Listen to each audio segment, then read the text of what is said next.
experts have informed the reporter that the Kremlin has effectively dismantled and replaced the remnants of the Wagner Group, a year after the mercenaries launched a mutiny against President Vladimir Putin's government.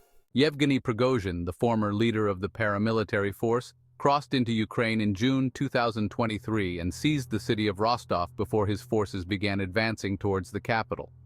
However, the advance was called off the following day, and just 2 months later, Prigozhin's plane crashed, killing him and several other senior Wagner members. The future of the group became uncertain after his death.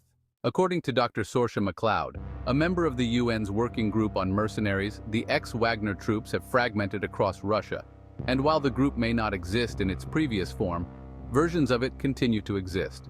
She also stated that the Wagner Group was geopolitically and economically important to Russia and was never going to disappear completely. The group had been a valuable tool for Russian operations in Africa and Syria, but it was in Ukraine that they came into the open. Wagner played a key role in Russia's battlefield victories in Ukraine, but now experts say their operations have been absorbed by other Russian state and paramilitary units.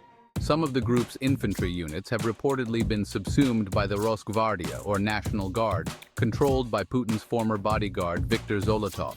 The UK Ministry of Defense has stated that elements of the Wagner Group have come under the National Guard's control and will be deployed to Ukraine and Africa on contracts. Other ex-Wagner forces have joined Ramzan Kadyrov's Akhmat forces in Chechnya. The decline of the Wagner Group is evident in the removal of its logo from the tower block it occupied in St. Petersburg.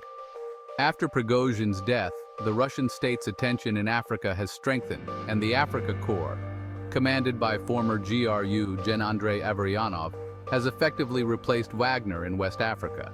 The Africa Corps is intended to be used more openly than Wagner and aims to replace Western influence in Africa.